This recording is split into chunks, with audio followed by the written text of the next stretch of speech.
안녕하십니까. 이솝의 이야기 중에 이런 글이 있습니다.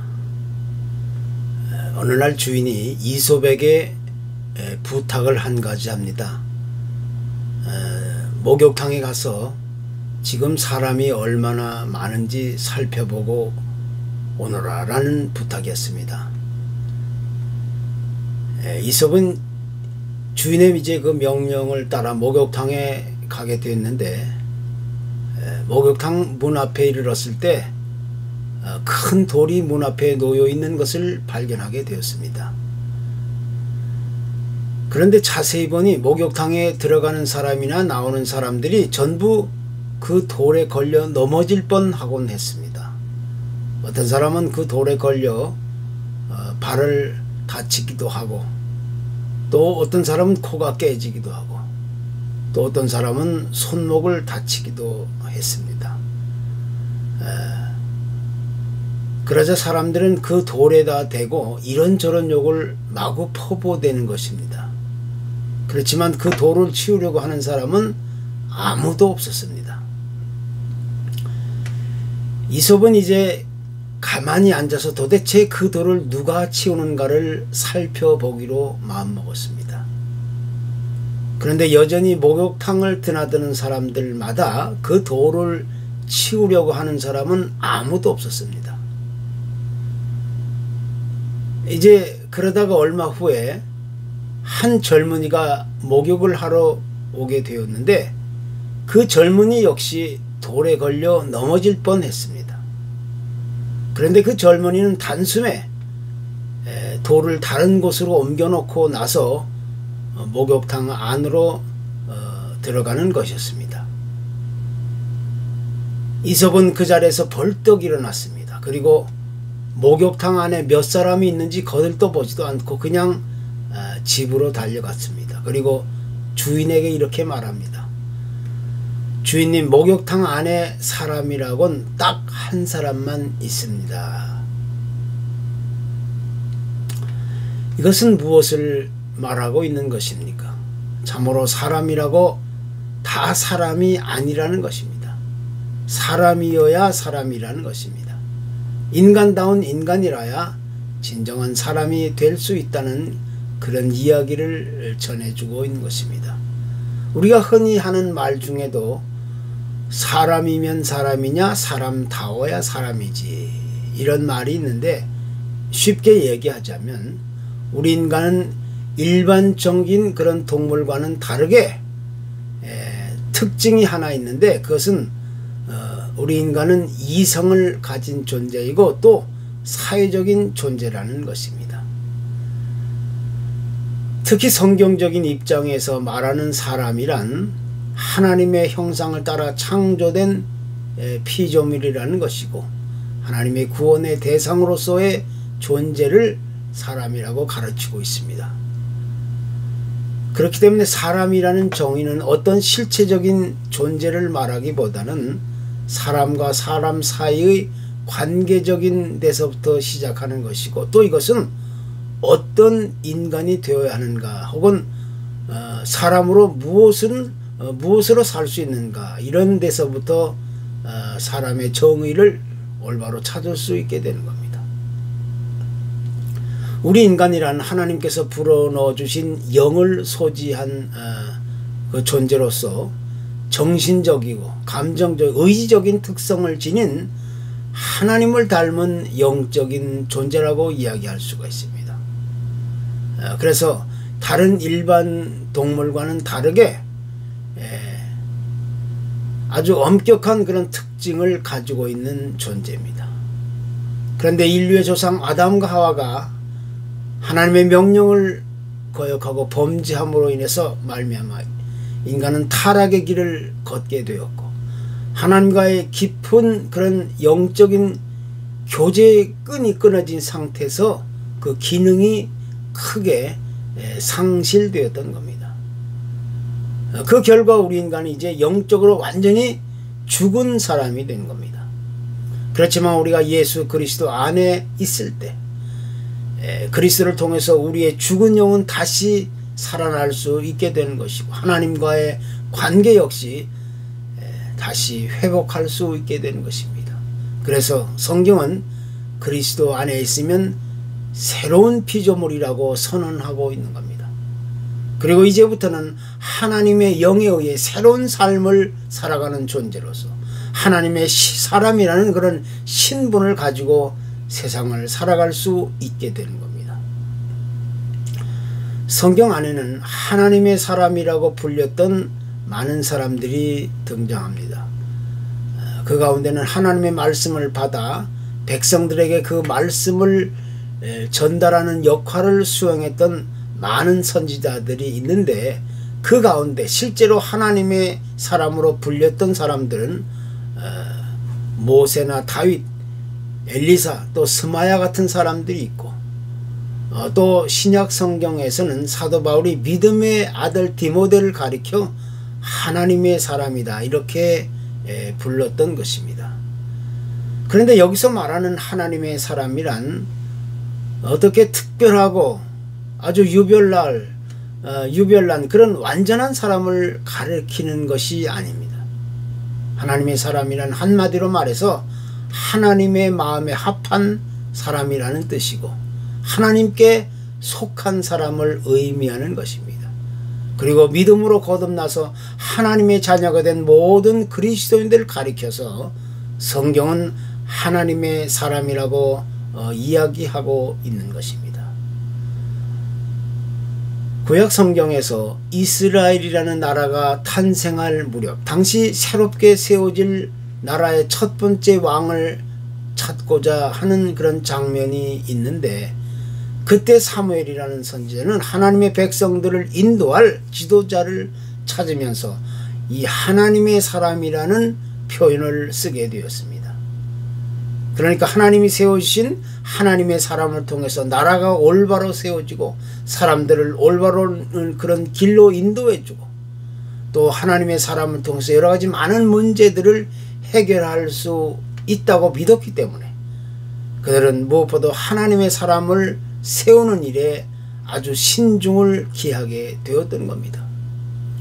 이것은 다윗 왕에게 있어서도 마찬가지였습니다. 하나님께서 다윗을 선택하여 세우실 때에도 그의 개인적인 어떤 능력이나 힘이나 인간적인 평가를 보고 선택하신 것이 아니라 하나님은 다윗을 통하여 하나님이 이루시고자 하는 위대한 일을 계획하셨기 때문에 그를 왕으로 세워주신 것입니다. 다시 말해서 하나님은 무엇보다 그가 하나님 마음에 합한 사람이었다는 사실을 성경은 강조해주고 있는 것입니다. 돌이켜보면 우리 인간의 마음이란 언제나 흔들릴 수밖에 없는 아주 연약한 존재입니다. 삶의 상황이나 환경이 바뀌고 또 예상치 못했던 문제가 생겨 어려운 일이 닥치면 언제든지 우리는 하나님을 배반하고 무시하고 마음이 변할 수 있는 그런 존재가 바로 우리 인간입니다. 그러나 하나님의 마음에 합한 사람들은 가능한 한 최선을 다하여 하나님이 기뻐하시고 인정하시는 방향으로 하나님이 원하시는 방향으로 하나님이 소원하시고 계획하시는 방향으로 나아가게 되었던 사실을 찾아볼 수가 있는 것입니다. 그래서 그러한 인간의 마음은 순종하는 의지와 깊은 아주 그런 연관이 있는 것이고 또 그러한 순종할 수 있는 의지는 우리의 행동으로 나타나 보이게 되는 것입니다. 또한 하나님의 평가 기준은 사람들과는 전혀 다른 데 있는 것이고 그 하나님은 언제나 사람의 외모나 배경이나 능력이나 어떤 조건보다는 사람의 마음을 보시게 된다는 것입니다. 특히 우리 인간에게는 여러가지 개인적인 특성이나 본능적인 심리적인 욕구가 있기 마련인데 인간 최고의 본능적인 욕구는 바로 하나님을 향한 욕구라고 말할 수가 있는 겁니다. 그래서 그러한 본능적인 하나님을 향한 욕구가 채워지지 않을 때 사람들은 다른 목적과 방향으로 그 욕구를 채우려고 몸부림치게 되는 것입니다. 그래서 하나님의 사람들은 언제나 하나님께 대한 욕구를 올바로 채우려고 했던 사람들이었습니다. 바로 그런 사람들이 하나님의 마음에 합한 사람들이었다는 사실을 성경은 가르쳐주고 있는 것입니다. 사도 바울이 믿음의 아들이라고 불렀던 디모데를 가리켜서 하나님의 사람이라고 했던 것은 어떤 이유 때문이었을겠습니까? 디모데서는 바울의 마지막 생에 쓴 유언과도 같은 그런 메시지들이 기록되어 있는 책인데, 바울은 여기서 앞으로 자기의 뒤를 이어 복음을 전하는 사역자의 길을 가야 하는 디모데에게 주옥과 같은 그런 유언의 메시지들을 남겨주었던 겁니다. 그래서 바울은 디모데를 향하여 너 하나님의 사람아 이렇게 부르면서 아름다운 사역자의 길을 갈 것을 부탁하고 있었던 것입니다. 너 하나님의 사람아 라는 말의 의미는 개인적이고 인간적인 어떤 부탁을 하고자 하는 말이 아니라 수많은 유혹과 함정이 널려져 있는 이 세상 삶 속에서 너만큼은 그런 대로 유혹당하지 말고 또 그런 것에 마음을 뺏기거나 한눈 팔지 말고 오직 하나님께만 붙잡혀 살아야 한다는 사실을 간곡하게 부탁했던 말입니다. 그러니까 너 하나님의 사람아 라는 말은 하나님을 사랑하는 모든 우리 그리스도인들의 궁극적인 삶의 유일한 소망이 되어야 한다는 사실을 레슨해주고 있는 것입니다. 그러면서 바울은 디모데에게 피해야 할 것을 올바로 피하고 또 좇아야 할 것을 올바로 쫓고 싸워야 할 것을 올바로 싸우고 취해야 할 것을 올바로 취하고 지켜야 할 것을 올바로 지켜가야 할 것을 명령하고 있는 것입니다. 그것이 곧 디모데를 향하여 너 하나님의 사람아 라고 부르게 되었던 그런 근본적인 이유이었던 것입니다. 그리고 17절은 그 소중한 메시지에 대해서 이렇게 이야기합니다. 이는 하나님의 사람으로 온전케 하며 모든 선한 일을 행하기에 온전케 하려 함이라. 다시 말해서 성경은 우리가 지금 어떤 일을 하고 있느냐 하는데 초점을 맞추고 있는 것이 아니라 우리가 하나님 앞에서 과연 어떤 사람이 되어가고 있느냐 하는데 그 초점을 맞추고 있다는 것입니다. 이것이 곧 진정한 하나님의 사람의 모습입니다. 우리가 다 잘 아는 유명한 예화가 하나 있습니다. 로마의 그 유명한 베드로 성당을 건축하는 현장에 어느 추기경이 나와서 열심히 일하고 있는 석공들을 격려하며 이제 대화를 하게 되었습니다. 추기경은 큰 대리석 돌을 다듬고 있는 한 석공에게 다가가 물었습니다. 당신 지금 무슨 일을 하고 계십니까? 그러자 그 석공의 입에서 나오는 대답은 그저 제가 할 줄 아는 것이 이것밖에 없어서 이 일을 매일 반복하고 있는 것입니다. 이렇게 말합니다. 또 어떤 석공은 보면 모르십니까? 가족들을 먹여 살려야 하기 때문에 하는 수 없이 이 일을 하고 있습니다. 이런 말들을 여기저기서 늘어놓는 것이었습니다. 그런데 어떤 한 석공에게 다가가서 당신 지금 무슨 일을 하고 계십니까? 이렇게 물었더니 그 석공의 대답은 전혀 다른 것이었습니다.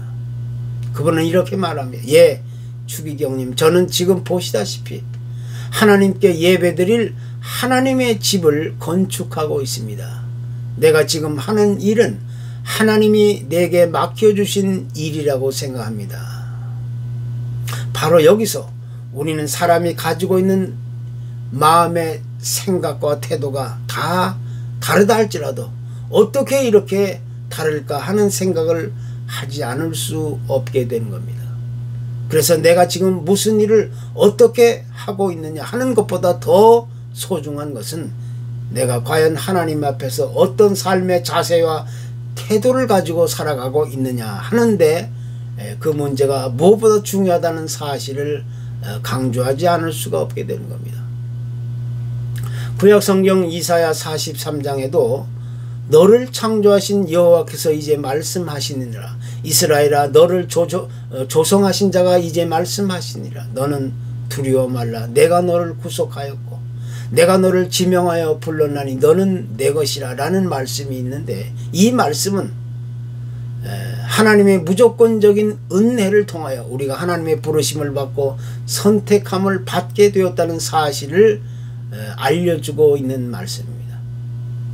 그런데 이와 같은 사실들은 어떤 특정한 시대나 어떤 특별한 사람들만을 대상으로 하나님의 사람으로 부르시고 선택하셨다는 것이 아닙니다. 이것은 우리가 그리스도 안에 들어와 있을 때 모든 사람들을 하나님께서 부르시고 선택해 주셨다는 사실을 선언해 주고 있는 말씀입니다. 이런 사실들을 가리켜서 하나님이 허락해 주신 은혜라고 우리는 이야기하게 되는 것입니다. 그렇기 때문에 하나님의 그 은혜를 통하여 하나님의 사람으로 부르심을 받고 선택함을 받은 사람들은 이제 자신의 삶을 다시 한번 되돌아보면서 하나님께서 부르시고 선택하여 주신 그 의지와 섭리와 계획을 따라 최선을 다하는 삶을 살아가야 할 것을 요구하고 있는 것입니다. 그래서 하나님이 기뻐하시고 소원하시고 인정하실 수 있는 삶을 살아갈 수 있어야 되는 겁니다. 그것이 하나님의 마음에 합한 사람, 곧 하나님의 사람이 되는 것입니다. 우리는 지금 보다 더 나은 내 인생의 그런 완성을 위해 얼마나 많은 수고와 노력과 땀과 희생을 들여가면서 적지 않은 시간과 에너지를 투자하며 살아가고 있습니까? 그러나 사람이 아무리 위대한 성공과 어떤 성취를 이루었다 할지라도 그것이 하나님의 마음에 들지 않으셨다면 아마도 그러한 인생은 가장 비참한 실패한 인생이 될 수밖에 없는 것입니다. 그러나 사람의 관점에서가 아니라 하나님의 마음에 합한 사람이 될 수만 있다면 그 사람의 인생은 이미 절반은 성공한 것이나 다름없는 것입니다. 그렇기 때문에 나의 성공과 출세와 안정과 평안을 위해서가 아니라 하나님의 마음에 합한 하나님의 사람이 될 수만 있다면 우리의 인생은 이미 성공한 아름다운 인생이 되는 것입니다. 이제부터 우리는 하나님의 사람이 되어야 합니다. 그것이 오늘의 메시지입니다. 감사합니다.